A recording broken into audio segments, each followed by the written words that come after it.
한국수력원자력이 루마니아에 2,600억 원 규모의 원전 설비 사업을 수주했습니다. 단일 설비 수출로는 가장 큰 규모라고 합니다.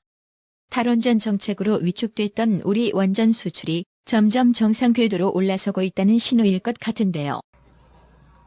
이렇게 국제 경쟁력을 갖고 수출 시장에서 빚을 본 이유는 박 대통령께서 시작한 이 원전 때문에 27일 국무회의에서도 원전 문제가 거론됐습니다.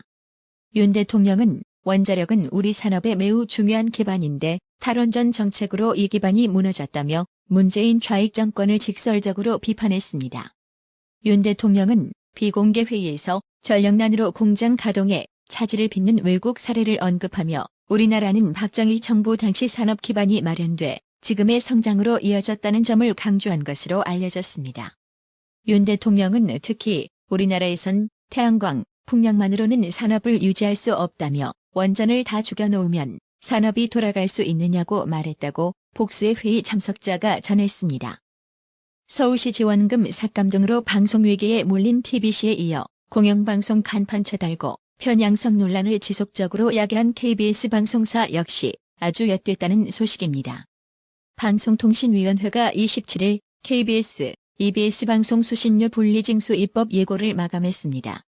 이르면 다음 달 중순 개정된 방송법 시행령을 공포할 수 있다는 전망이 나오면서 더불어민주당은 강력 반발했는데요. 국민참여입법센터는 이날 0시로 방송법 시행령 개정안에 대한 10일간의 입법 예고 절차를 종료했습니다. 보통 입법 예고는 40일가량 소요되지만 방통위는 사안의 긴급성을 들어 10일로 단축했습니다.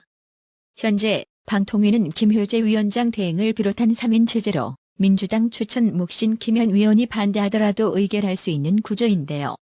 이후 차관회의, 국무회의 의결, 대통령 제가의 절차를 남겨두고 있어 이르면 다음 달 5일 방통위에서 의결할 경우 다음 달 중순 개정된 방송법 공포도 가능하다는 전망이 나옵니다. 이에 민주당은 윤석열 정부가 언론장악 의도를 드러내고 있다며 강하게 반발했는데요. 아마 지금의 KBS가 우파 정부와 친화적이었다면 민주당이 먼저 수신료 분리 징수하자고 계급품 물며 달려들었을 겁니다. 정부가 지난 26일 사교육 경감 대책과 함께 대학 수학능력시험 및 올해 6월 모의평가에 출제된 소위 킬러 문항을 발표한 가운데 안민석 더불어민주당 의원은 27일 어제 발표한 킬러 문항을 검증하는 검증위원회 구성이 필요하다고 역공에 나섰습니다. 국회 교육위원회 소속인 안민석 의원은 이날 BBS 라디오 전영신의 아침저널에서 전날 교육부가 발표한 내용에 대한 평가를 묻는 질문에 과연 누가 어떤 기준으로 이 킬러 문항을 정했는지 저는 어제 발표 자체를 검증하는 검증위원회가 필요하다고 본다며 이같이 말했는데요. 해당 소식에 네티즌들은 안민석 너부터 검증해보자. 네가 떠들던 최순실 300조는 대체 어디에 있냐? 실체도 없고 근거도 없는 거짓말로 선동질 오지게 해놓고라며 윤지호나 제대로 검증해라라고 비꼬았는데요. 그렇습니다. 안민석에게 지금 당장 필요한 건 최순실 300조와 윤지호 거짓말 투기 아니었던가요? 정치권 화두가 된 중국인 투표권 제한을 두고 반중 정서 자극과 민주주의 후퇴라는 지적이 야권 민주당에서 나오고 있는데요. 전자는 상호주의를 들어 여권 국민의힘이 내세운 중국인 투표권 제한이 국내 반중 정서 자극 의도라는 주장이고 후자는 이미 부여한 이주민 투표권을 제한하는 것이 우리나라 민주주의 후퇴라는 뜻으로 풀이되는데요. 앞서 박성준 더불어민주당 대변인은 지난 21일 당 최고위원회 후 기자들과 만나 전날 국회 교섭단체 대표 연설에서 김계현 국민의힘 대표의 국내 거주 중국인 투표권 제한 언급을 반중 정서 겨냥이라고 비판했는데요. 아니 민주당 이 잡것들은 중국의 번번한 횡포와 목리의 찍소리도 못하는 주제에 왜 이렇게 한국 내 중국인 영향력을 쳐높일 생각만 할까요? 영주권 취득 후 3년이 지난 외국인들에게 지방선거 투표권을 열어주는 제도가 호혜주의라는 일각의 주장에 대해 윤희숙 전 국민의힘 의원이 호혜주의가 아니라 호구주의라고 비판했습니다. 윤희숙 전 의원은 27일 SBS 김태현의 정치쇼에서 우리가 노무현 정부 때 투표권을 열었으니까 17년 지났는데 그리고 감 떨어지기를 기다렸는데 아무도 같이 안 따라오지 않나? 호혜주의라는 게 내가 먼저 하면 따라오세요인데 그게 아니지 않나며 이같이 말했습니다.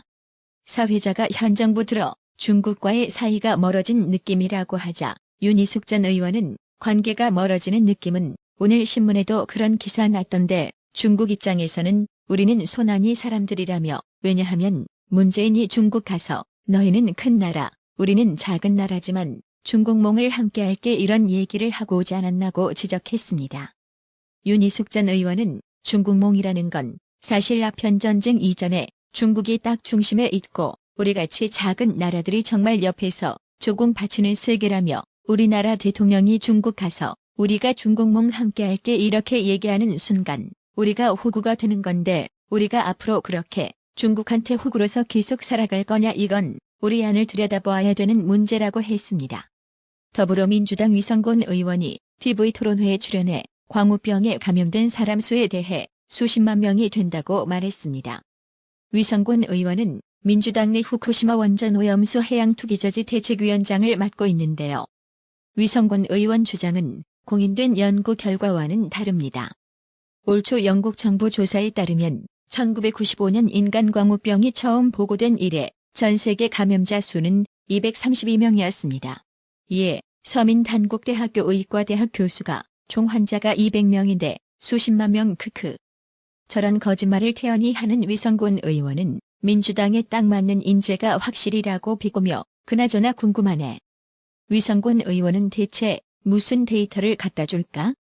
끝내 데이터 안 낸 김남국 의원의 뒤를 잇지 않을까라고 날카롭게 대립각을 세웠습니다.